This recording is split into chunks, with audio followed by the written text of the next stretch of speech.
Welcome to Circular Firing Squad. I'm Marty, a counseling faculty at Kent State University and host for Circular Firing Squad. We've got 5 members, 5 questions, and 5 answers to each question. Each squad member generates a question that we all have to answer, ranging from the scholastic to the bombastic.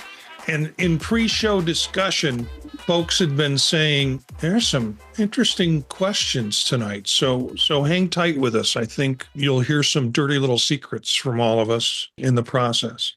Let's see who's with us in this episode. Hey, everybody. This is Britt Pollard-Kozadowski, professor and grad coordinator at Indiana University of Pennsylvania. Hi, everyone. Elliott Ingersoll, professor at Cleveland State University in the counseling program and host of Apply Topically. Hi, Steph Martyr, doctoral candidate at Kent State University and practicing clinical counselor. What's up, everybody? Mitch Conrad, third-year clinical mental health counseling student at Cleveland State University and practicing counselor trainee, also lover of backgammon in a past life. Britt, you've got the first question. All right. What is something you've tried multiple times and determined you're just never going to be good at? Wow, it's a long list, but the one that stands out is executive coaching and motivational speaking. They kind of go together for me. I don't believe in the models. I think I could give a talk that might be uplifting. Motivational, I'm like, my God. I'm like, after I had these surgeries, I gained a lot of extra weight and I kind of am getting used to it. I thought I was going to lose it. And now I have this alter ego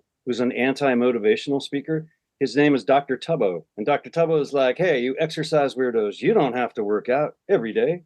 Take the day off on Dr. Tubbo. You people who live alone, I see you looking at that last piece of pie. Hey, you live alone, you're going to eat it. Take that pie downtown and have it a la mode, courtesy of Dr. Tubbo. You know, that's the kind of anti-motivational speaking I think is in my future, but the motivational stuff, nah. Okay. No, really, just the straight shooting answer. I think, I've come up with the idea that I'm good at a lot of things and singing's just not one of them. And now I'm going to add at this point in my life that that's okay. And I'll just appreciate everybody else and enjoy it in my car. Well, I'm not good at backgammon, but that's not my answer here. My answer here is like very sadly, and, kind of to go along with Steph's answer is art. I failed art class in high school. I think I've maybe mentioned that on the podcast here before. I don't know how you fail an art class, but it happened. I'm not very artistic in terms of like specifically with art. Like music is something different that like hits for me, but I can't like visually understand like what I am doing. Like I'm the finger paint guy, like, and even that is like maybe not like a lot. Maybe like that's not enough. Like if I was doing art therapy with any like child or like adolescent and counselor, like they're the artist, I'm the learner. I am watching what they're doing and trying to learn like how to finger paint. It just does not register in my mind. It doesn't register in my mind, which is kind of sad because I've always like really like wanted to appreciate art, and half the time I have no idea like what I'm looking at in terms of like what the artist is doing. Like I know it's impressive, but I don't know why it's impressive. And so like it also sort of I sort of wish, and I've always wished that I was better at it and sort of understood art more. This is something I've tried and even tried it most recently in the last week. Video games. I have never been good at, and I invested when I first time got into them. I got an Atari 2600. Look it up, folks. With all the game cartridges, and still was not very good at it. Never got good at it, but would try a different cartridge just to see if something would happen. And I put them down for a long time, and then bought a PS2 or a PS3. I can't remember what number it was, and that lasted about a month. Because someone had encouraged me, you got to try this game. This game is great. And I couldn't get past the opening screen and the first task. And it was like, okay, I'm done. Then I've got a Switch And I played around with it. I can do some Jeopardy and some other things like that. But it has not been adapted into my lifestyle. And then this last thing I got was called a Playdate, PLAY.DATE. And it's an old version, pixelated black and white screen with old games. And it's got a cute little crank on the side that you can use to move the characters along. I'm trying. I'm still having trouble trying to figure out how to get to the section on it that has all of my games listed. It seems like I can go forward, but I can't. Anyways, I think this is going to be another one that hits the bucket, but it's video games. I try and I try and I try because all my friends or many friends are into it, but I just can't do it. Those were some good answers. Mitch, I love finger painting and often do it in class. So you would be welcome anytime with your level of art skill. Thank you. Yeah. I have two answers. One is Sudoku. I can do the easy version from the New York Times, but the medium and hard, like I don't even try anymore. It's just not how my brain is wired and it's embarrassing. The other one is small talk. And I think the older I get, like I give up. I hate small talk. I can be pleasant and kind, but only to a certain degree if I don't know you. So I'm turning 40 next week, and my resolution at 40 is I'm not faking the small talk anymore. I think I got the next question. If you were going to remake academia, what major changes would you execute? Being first, I'm grateful because I might have some of the least creative answers right now, but I would definitely say all of that big money going to not the students and the faculty and the people that are working their behinds off more and more and getting none of the perks, getting none of, like, from what I can tell, it's just grinding. Oh, here's some more stuff to do. And if they're going to charge that much, but really they shouldn't charge that much to begin with, but then still a majority needs to go to faculty. So that's how it needs to go back to people, and not like the 5 board members or whoever, or the sports teams. So I'm just gonna go with that because that would take care of a lot for me. Yeah, I think that, is academia a business or is it education, right? Like, are students coming for education or are they coming to pay you money? And it feels more and more like I'm coming, like as a student right now, it feels more and more like I am coming and I am paying the university money for stuff that is not related to my education. Like the idea that and I'm happy to call CSU out on it. The idea that we have to pay $55 a semester for an RTA pass when I pay for parking on campus is completely asinine. I don't care if students voted for it in 1990. I didn't vote for it.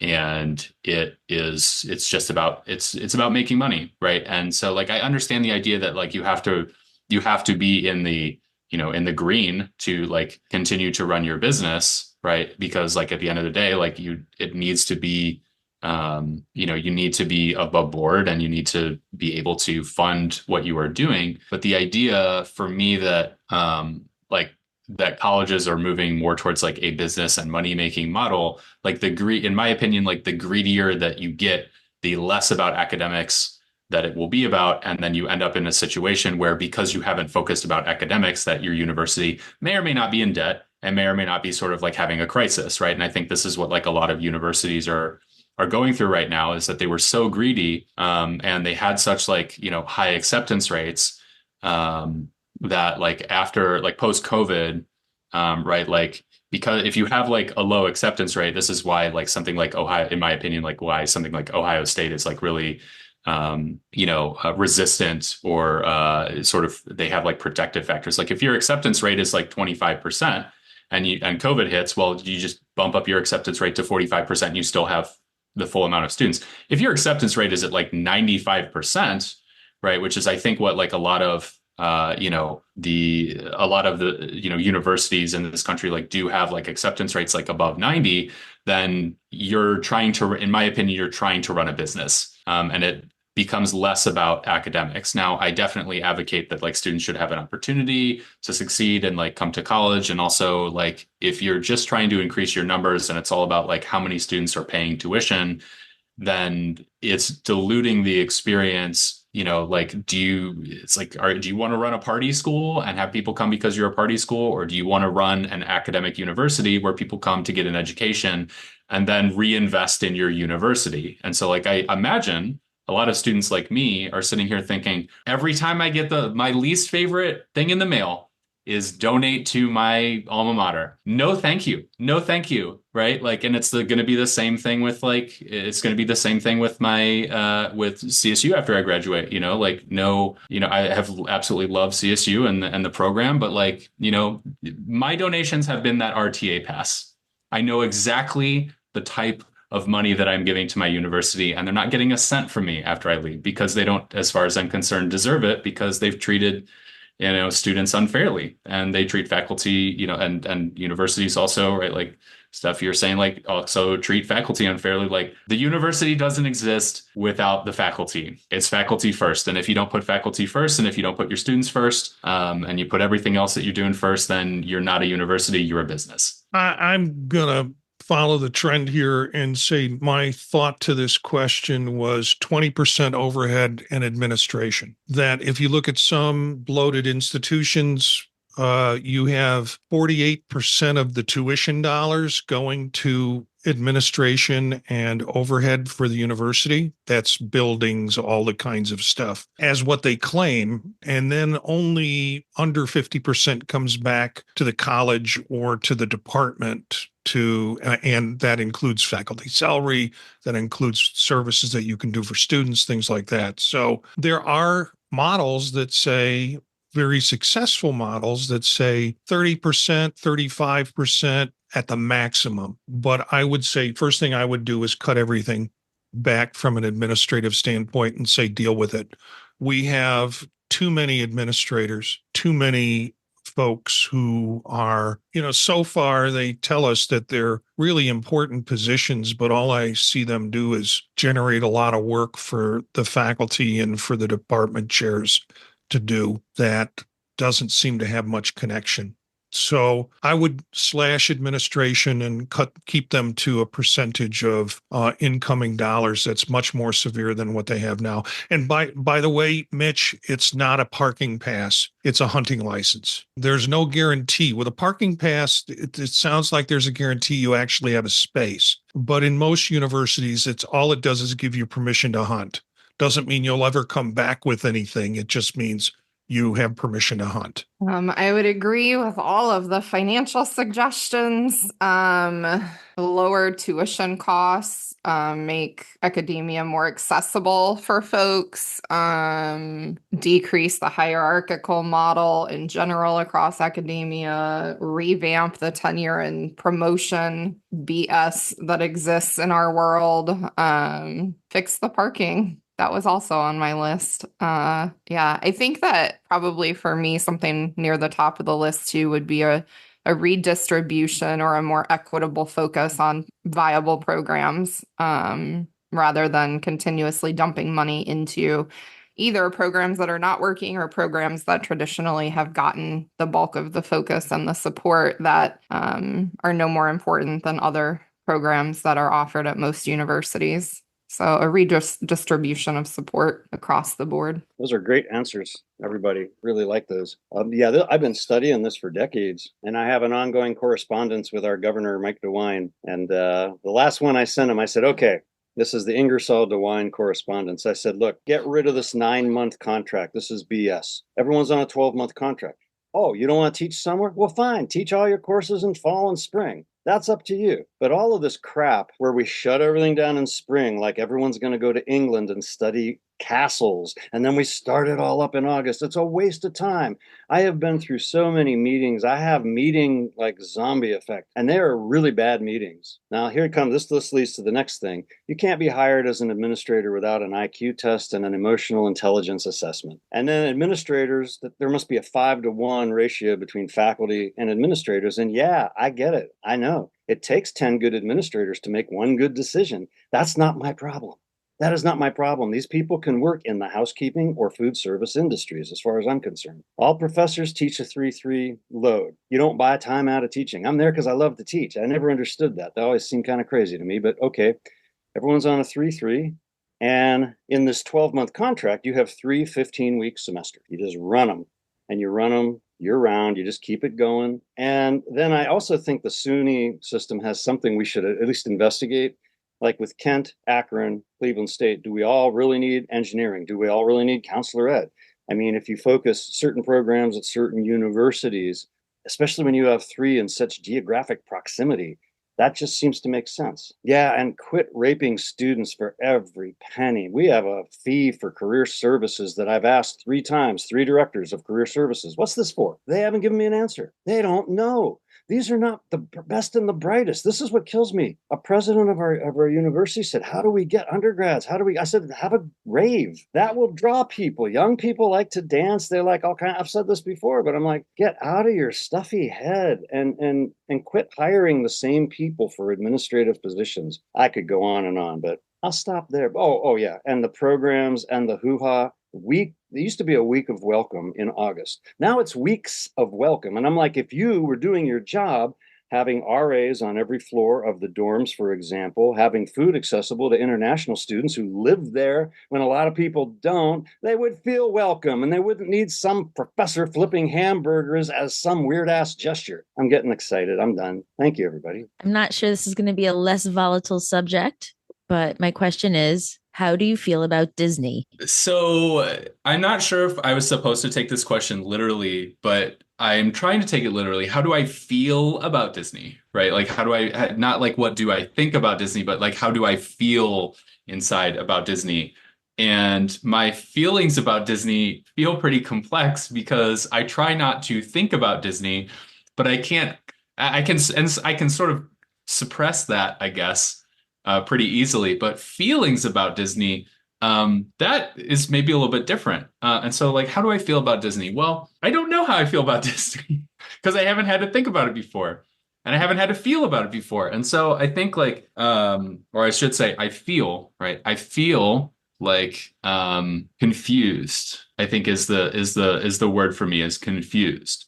And I think the reason that I feel confused is because everything that came out when I was a kid, like Lion King, like Jungle Book, like Mulan, which I just recently watched for the first time with my nieces and nephews. Not this part. Everything is being remade into live action. And this is what I am confused about, because every time I watch the live action, I'm like, I don't understand what we're doing here. Like, I understand the idea of like making money as per the previous question.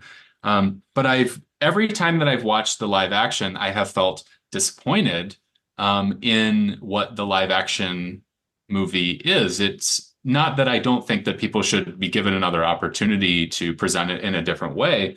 But I've always thought, I suppose, that Disney was about like cartoons. And I'm like, your boy loves some cartoons, always have, right? Like really love like animated stuff. I think I've mentioned that on the show before. And so I feel confused that Disney continues to make these live action movies that I have zero interest in seeing, and I'm wondering how other people are sort of feeling about that. I got to straighten you out. There was a time long, long ago when Disney did live action movies.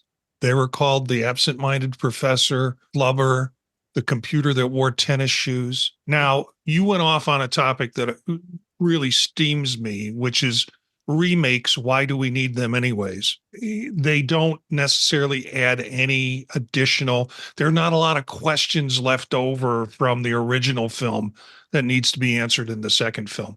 But I grew up with Disney as a kid.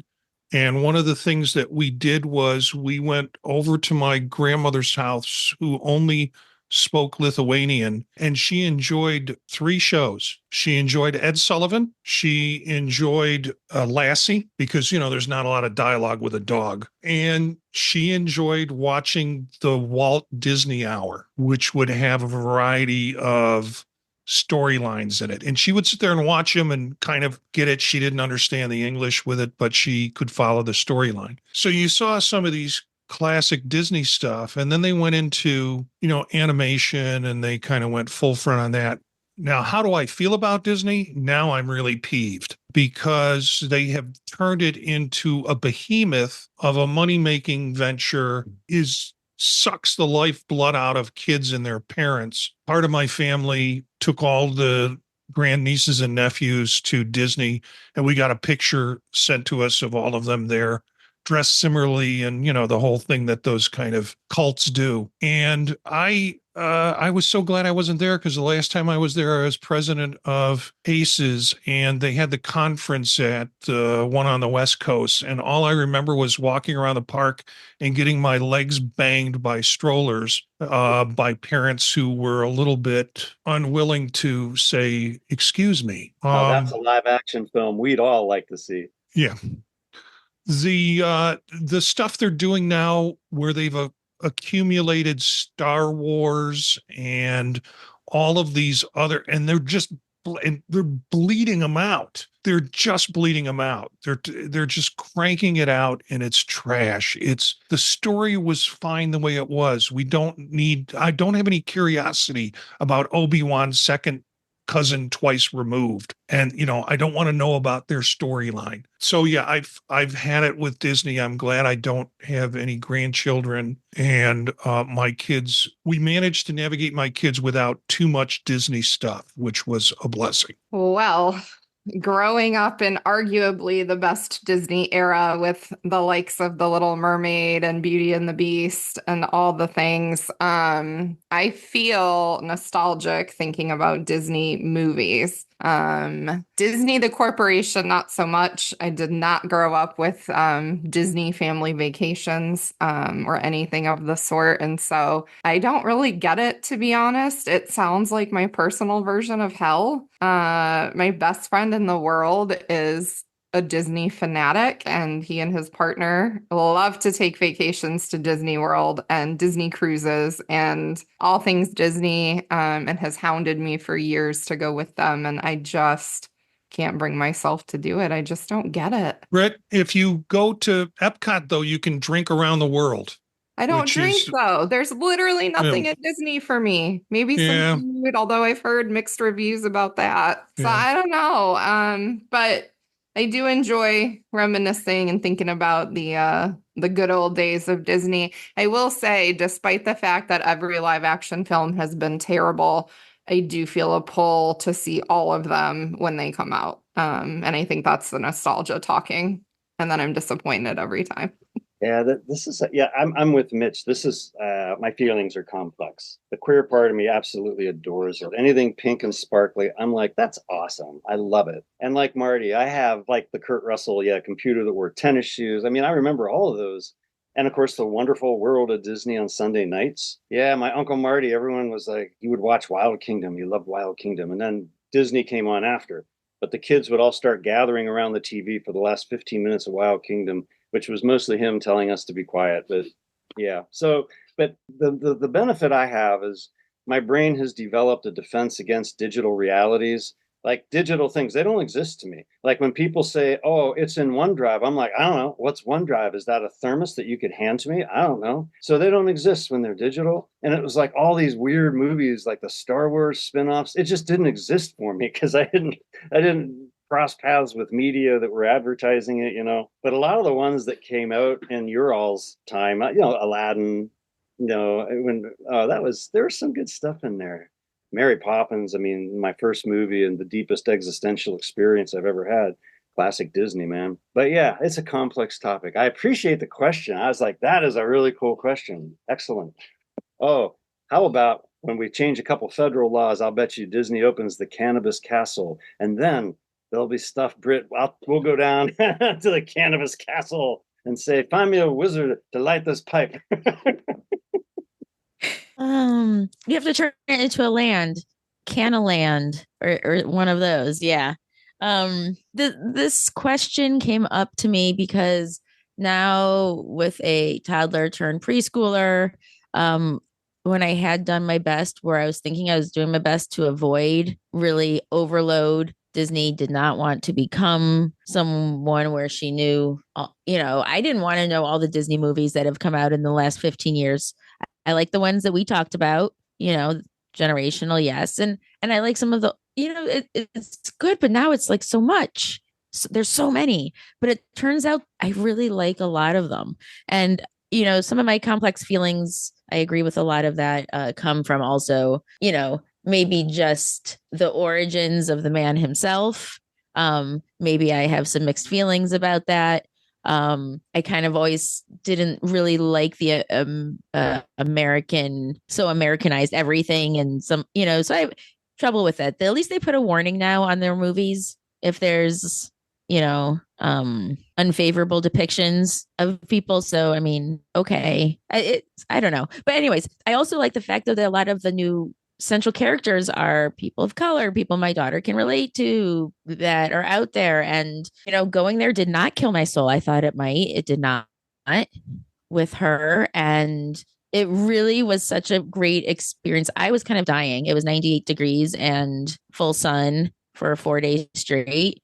But she met all the princesses, things that I never did when I was younger.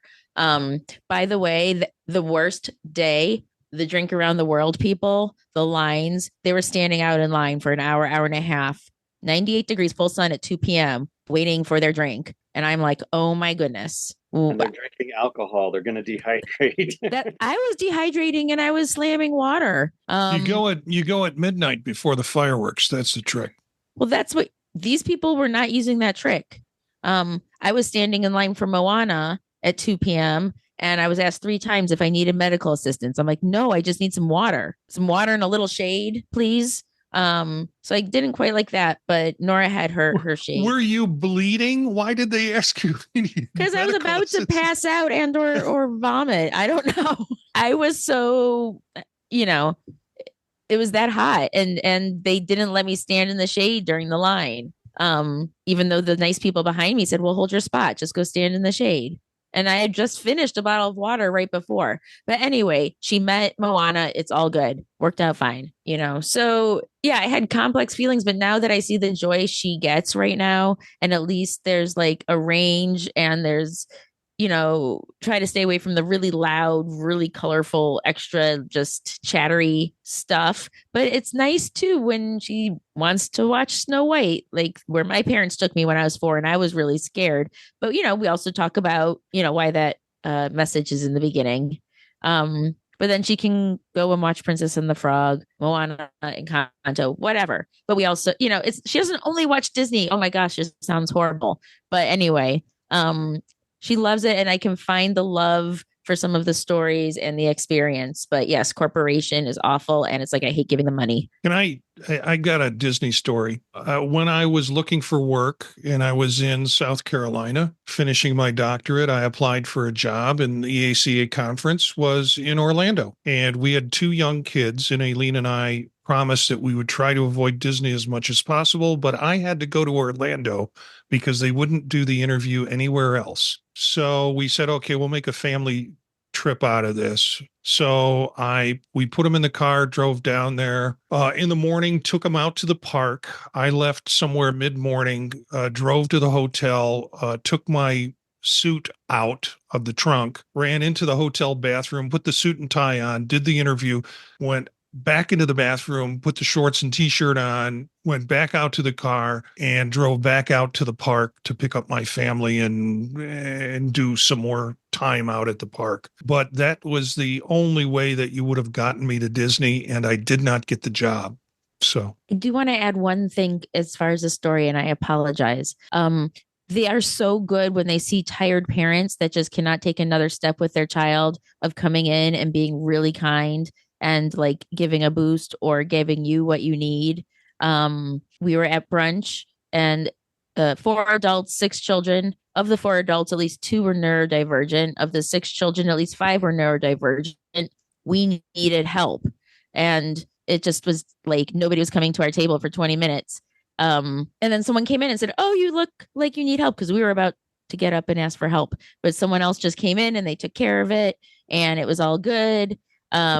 But we were sitting there, we're like, can somebody please come? But they noticed. You don't even have to ask.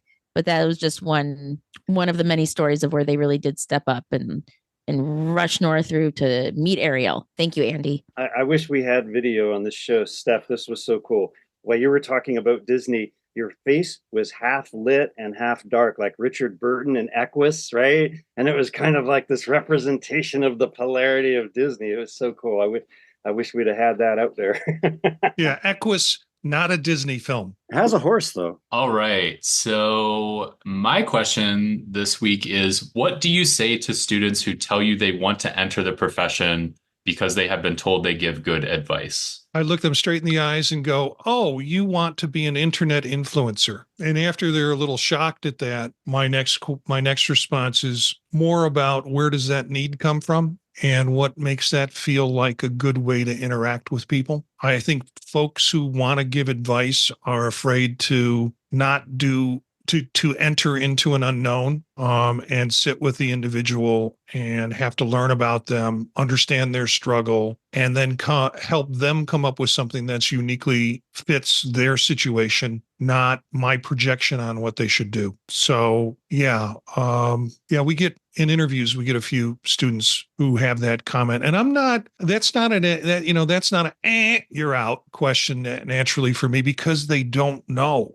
I mean, we're an educational program teaching how to do counseling, but their experience with counseling has always been advice. I love this question. I try to head this off at the pass in interviews and often ask, besides giving good advice and being told you're a great listener, what else are you bringing to the table, or why counseling? And then we often have a conversation about why those two are sort of off the table as far as the responses that I'm hoping they'll give. But on the rare occasion that it slips in there, my honest first response is usually a very kind and warm, "That's really interesting. I hear that a lot, and that's actually not what we do here." And then I look at it as a really great opportunity to have an open conversation with them about what counseling really is and if it sounds like it's a good fit for them. So we do hear that quite a bit from folks, and they write it in their goal statement for the application. It's something we see over and over again. So I love this question because we've got lots of opportunity to talk about it. And it's such a common misconception, I think, about counseling. My first response used to be quoting Al Pacino in what was that movie? The Devil's Advocate. The worst vice is advice. But now I'm in a more playful mood usually, so I'll be like, well, okay, let's test it out. I have 3 months off contract. I have 3 consulting opportunities. I need to take home $32,000 after taxes. Advise me. And then they kind of look, and I'm like, you're not as good as you thought you were. So let's talk about what counseling actually is. That's my preferred way of interacting now, but I can do the more sensitive route should the situation merit it. It's the same kind of thing that Britt was saying, I believe. It's just kind of like, oh yeah, that's not it. But I don't really interview students coming in, but I do have clients at times, and I just try to educate on what counseling is about more, or even just talking to people outside. It still comes up. It's still like what people believe would make a good counselor is that they're told that they give good advice. Yeah, thanks everybody for your answers. This is kind of an interesting question for me because I'm sort of like in my role, right, where I've got like incoming students into the department and sort of like chatting with them about like, hey, like, you're a lot of like not people who are enrolled in the program yet, but who are interested in like having like these, meetings to just like learn about the program. And one of the questions that I do commonly ask is like, yeah, so like sort of like what brought you here? Right? Like what brought you to counseling? And occasionally, right, like this does happen. And I don't see it like as a student as like my role to like to say something to them about it in that moment. Because, I see that as something that they learn like as they like come into the program. I mean, we typically do have a conversation more about like what counseling is, right? But I think that, all these answers are really interesting in like ways that, if I'm, still thinking about going into counselor education, which I am, right, like about like how I would be chatting with students at that point, because those conversations look different, I think, like as a professor, as opposed to like a someone who could potentially be like a fellow student, sort of like the correcting, for me, it feels a little like out of place. But a year away from graduation, I feel like that is going to change for me, and I'm going to be having like more direct conversations about it. So thanks everybody for your answers. Hey, so I got a little devious with my question. My question is, have you ever wished bad luck on someone? And what's a story that you can share about it? Of course, I would be the first to answer this. I have grappled with this one all afternoon. I honestly don't know that I've ever wished bad luck on somebody. However, I have certainly wished reality checks on people. I think that the people that often frustrate me the most are those who maybe have privileges that they're not willing to acknowledge, or life experiences that have, left them sitting pretty. And I'll maybe wish them a little bit of a reality check or to be taken down a peg or two. So I don't know, maybe that counts as bad luck, but those who know me very well would probably have an instant answer for this and call me out. But I myself, I don't know if I've ever wished anybody bad luck. I don't know if I have a good story, but I will be thinking about it now. I've definitely flirted with this idea. The thing that really, I think I was never could get my heart into it. And of course, I raised in the Anglican tradition. It's like Catholic light, twice the ritual, half the guilt, but there was not a lot of emphasis on, I don't know, that sort of thing. So then in my 20s, I got really immersed in Wicca.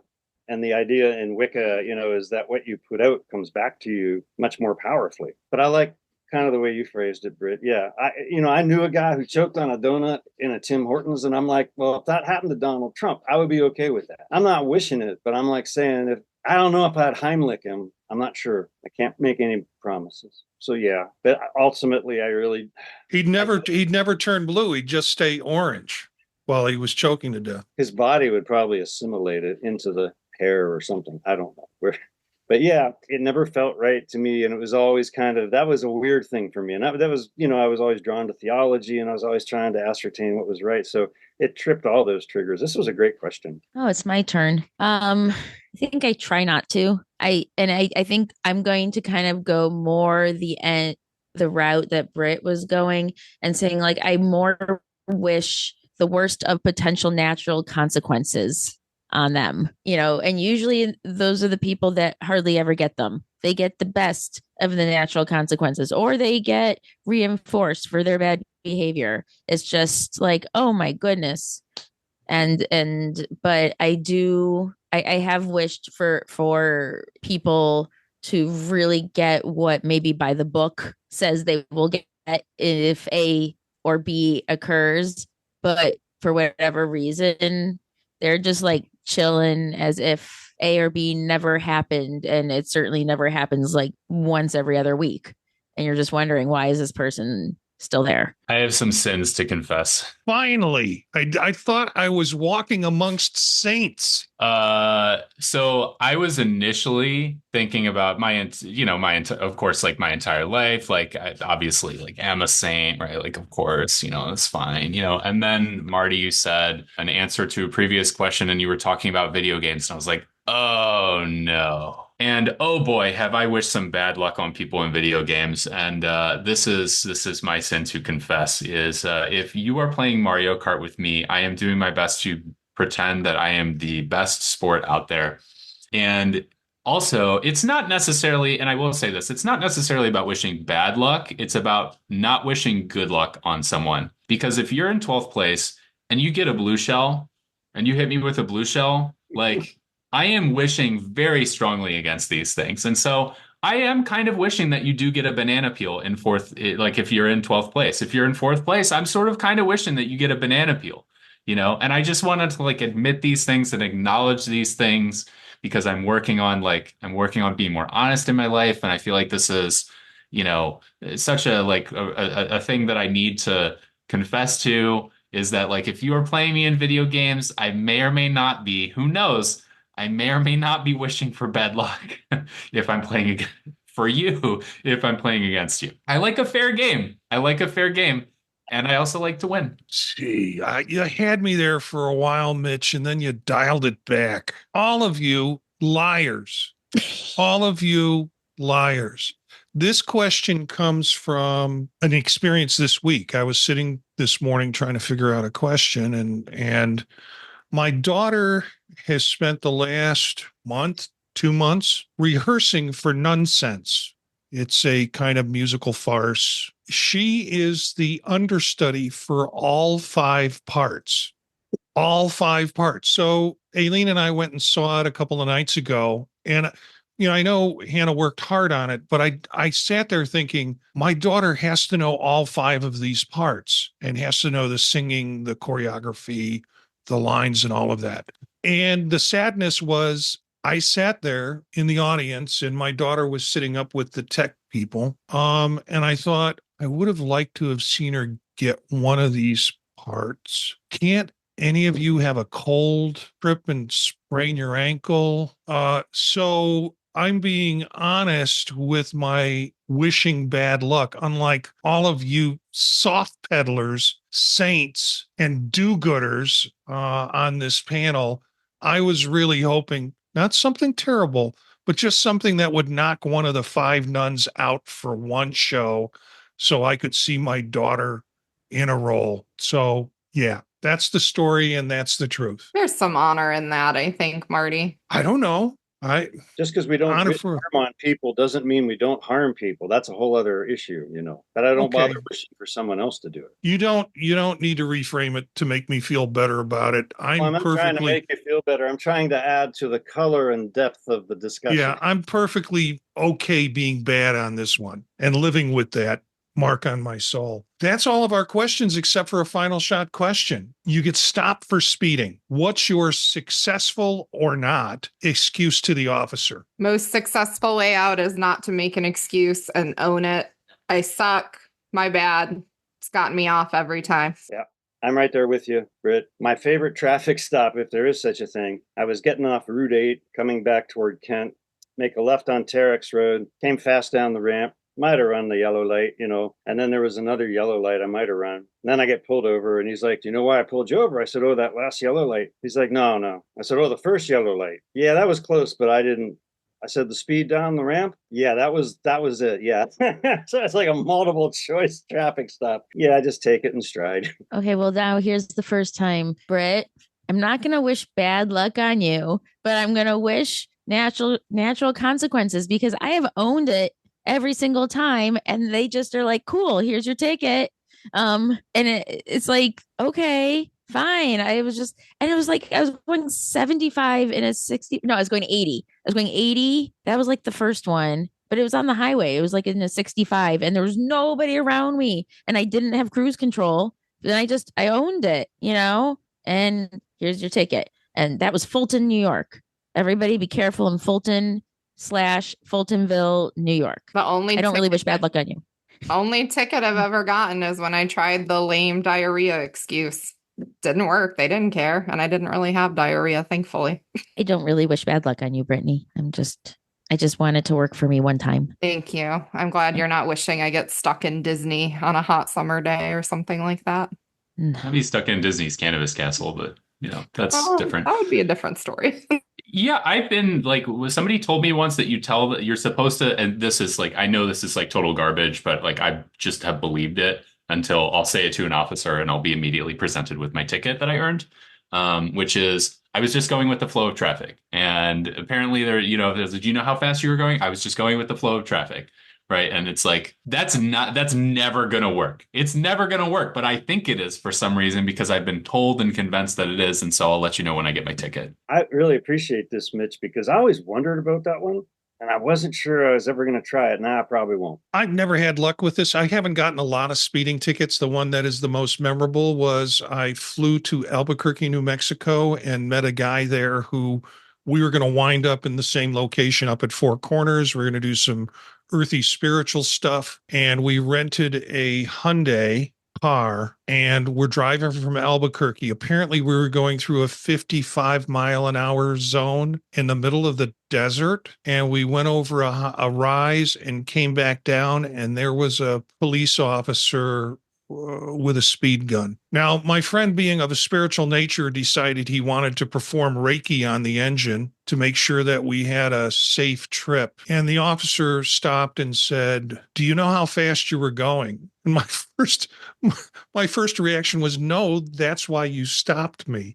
I wasn't paying attention. We were deep in conversation, and there was nothing out here to hit or see except for the cop car that caught me. And we were going somewhere just north of 120 in our speed. And when he presented me with that, I said, "In a Hyundai?" That was my response. So he went back to his car and he came back and he said, "I got good news and bad news. You're getting a really expensive ticket. That's the bad news. The good news is you're not going to jail." If I would have been on the north side of 130, I would have been in jail. So I haven't had any success with any wise things. I would have pulled the Britt trick, not diarrhea though. Come on, Britt. I would have tried to pull some illness but then I would be afraid. I'm terrified of cops. So I would be afraid that they would want to accompany me to the hospital emergency room, and the whole thing would have been up. So maybe listeners have better ideas for this question.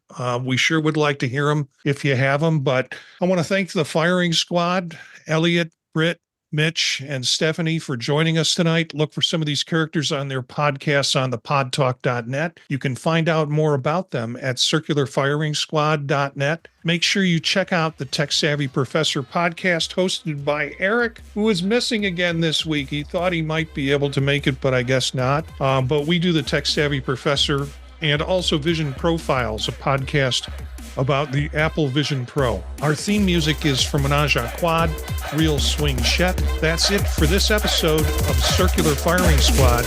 Ready, fire, aim.